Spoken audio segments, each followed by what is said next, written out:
अब यहाँ पर हमारे पास क्वेश्चन नंबर 4 है और एग्जामिनेशन पॉइंट ऑफ व्यू से ये इम्पोर्टेंट क्वेश्चन है। हमारे पास क्वेश्चन क्या है, फाइंड x की वैल्यू फाइंड करनी है। If tan square 45 degree minus cos square 60 degree is equal to x sin 45 degree cos 45 degree tan 60 degree. तो यहाँ पर हमें गिवन क्या है, हमें गिवन है एक ट्रिग्नोमेट्रिक इक्वेशन। इसमें हम ट्रिग्नोमेट्रिक फंक्शन की वैल्यू पुट करेंगे। tan 45 डिग्री होता है 1 का स्क्वायर, cos 60 होता है 1/2 का स्क्वायर, उसके बाद sin 45 1/√2, cos 45 same 1/√2 and tan 60 degree √3। Simplify करेंगे 1 - 1/4, ये बनेगा x √3 ओवर √2 इंटू √2 का स्क्वायर। लेफ्ट साइड पे एलसीएम लेंगे 4 -1, ये हमारे पास है x √3 ओवर 2। अब यहाँ पर ये हमारे पास बनेगा 3/4, डिवाइड है इस साइड पे, मल्टीप्लाई और ये वैल्यू मल्टीप्लाई है यहाँ पे divide, is equal to x। Cancel out करेंगे तो ये बनेगा 3/2 √3 इज इक्वल टू x।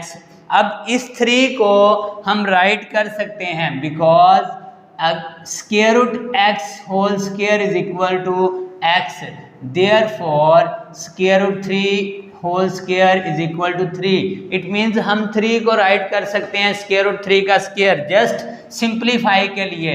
सो ये बना हमारे पास √3 का square over 2 √3 is equal to x। 1 cancel out करेंगे तो ये बनेगा √3 over 2 is equal to x। यही हमें x की वैल्यू फाइंड करनी थी और ये हमारे पास एक शॉर्ट क्वेश्चन था, एग्जाम पॉइंट ऑफ व्यू से इम्पोर्टेंट शॉर्ट क्वेश्चन था।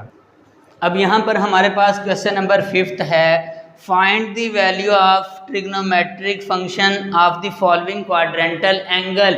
हमें क्वाड्रेंटल एंगल गिवन है और क्वाड्रेंटल एंगल की हमें ट्रिग्नोमेट्रिक फंक्शन की वैल्यू फाइंड करनी है। यानी क्वाड्रेंटल एंगल पर हमें साइन की, कॉस की, टेन की और इनके रेसिप्रोकल्स की वैल्यू फाइंड करनी है। अब यहाँ पर हमारे पास फर्स्ट पार्ट है क्वेश्चन नंबर 5 का, फर्स्ट पार्ट है हमारे पास -पाई। अब इस -पाई पे हमने तमाम ट्रिग्नोमेट्रिक फंक्शन की वैल्यू फाइंड करनी है। अब हमें करना क्या है, सबसे पहले हमारी कोशिश ये होगी कि ये जो क्वाड्रेंटल एंगल गिवन होगा, जो कॉम्प्लिकेटेड फॉर्म में हमें दिखाई दे रहा होगा, इसको हम सिंपलेस्ट क्वाड्रेंटल एंगल में कन्वर्ट करेंगे। Like this 0 degree, 90 degree, 180 degree, 270 degree, 360 degree. यानी हमारे पास क्वाड्रेंटल एंगल गिवन होगा, वो रेडियन में हो सकता है, वो डिग्री में हो सकता है, वो कॉम्प्लिकेटेड सी फॉर्म में होगा। हम सबसे पहले उसको सिंपलेस्ट फॉर्म में कन्वर्ट करेंगे ताकि हम इजीली ट्रिग्नोमेट्रिक फंक्शन की वैल्यू पुट कर सकें। अब इसमें हमारे पास है -पाई, तो यहाँ पे सॉल्यूशन में हम इसको लिख सकते हैं -पाई को ऐसे, ये बेसिकली है -1 × पाई। और इसे हम क्या लिख सकते हैं, इसे हम लिख सकते हैं 1 - 2 पाई। अब इसको हम ऐसे क्यों लिख रहे हैं, ताकि हम सिंपल फॉर्म में वैल्यू को कन्वर्ट कर सकें। अब यहाँ पे ख्याल रखिएगा, हम इस पे अप्लाई कर रहे हैं कॉन्सेप्ट ऑफ कोटर्मिनल एंगल। उस कोटर्मिनल एंगल क्या करेगा, इसे सिंपलेस्ट फॉर्म में कन्वर्ट कर देगा। अब आपने यहाँ पे ख्याल इस बात का रखना है कि यहाँ पे ये हमारे पास एंगल रेडियन में गिवन है, एंगल है -पाई, मीन टू से एंगल हमारे पास है -1 पाई।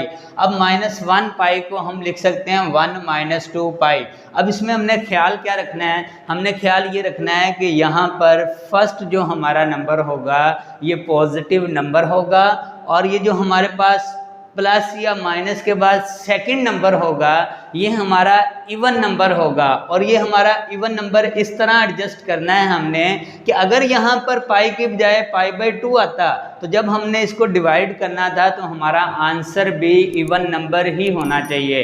तो नेक्स्ट क्वेश्चन जब हम करेंगे तो आपको इंशाल्लाह इसका प्रॉपरली कॉन्सेप्ट कन्फर्म हो जाएगा।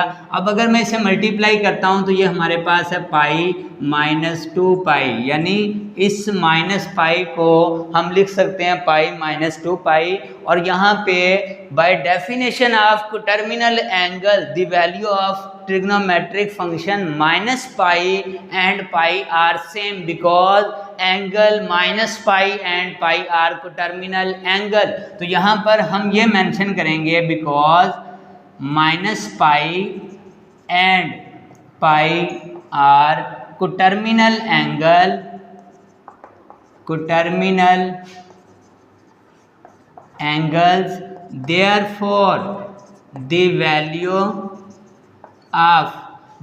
of trigonometric function minus pi and pi are equal। इसका मतलब है इन दोनों की वैल्यू क्या रहेगी, सेम रहेगी। तो हम कह सकते हैं so sine of minus pi ये कन्वर्ट हो चुका है साइन पाई में, और साइन पाई क्या होता है, साइन 180 होता है, क्योंकि साइन 180 एक्स एक्सिस पे है और at x axis on x axis sine is 0। अब यहाँ पे कॉज ऑफ माइनस पाई ये चेंज हो चुका है हमारे पास कॉज पाई में। कॉज 180 क्या होता है, -1। टेन माइनस पाई ये चेंज हो चुका है टेन पाई में, और टेन पाई बेसिकली क्या होता है, साइन पाई ओवर कॉज पाई, यानी 0 ओवर -1। तो 0 ओवर सम वैल्यू किसके इक्वल है, 0। अब 3 हमें फाइंड करने हैं रेसिप्रोकल। साइन का रेसिप्रोकल क्या होगा, cosecant. Cosecant of minus pi ये बनेगा कॉसिकेंट पाई। यहाँ पे 0 का रेसिप्रोकल 1 ओवर 0 क्या बनेगा, ये बनेगा अनडिफाइन। इसे हम क्या लिखेंगे, अनडिफाइन, इसे हम राइट कर देंगे। इसी तरह कॉस का रेसिप्रोकल लेंगे तो ये बनेगा secant of minus pi, change होगा सीकेंट पाई में, और सीकेंट पाई क्या, -1 का रेसिप्रोकल क्या होगा, -1 का रेसिप्रोकल -1 ही होगा। लास्ट वैल्यू 10 का रेसिप्रोकल कॉट, अब माइनस पाई वैल्यू बनेगी चेंज होगी कॉट पाई में, और कॉट पाई क्या होगा, 0 का रेसिप्रोकल। 0 का रेसिप्रोकल क्या होगा, 1 ओवर 0। 1 ओवर 0 क्या होगा, अनडिफाइंड। तो यही हमें ट्रिग्नोमेट्रिक फंक्शन की वैल्यू फाइंड करनी थी।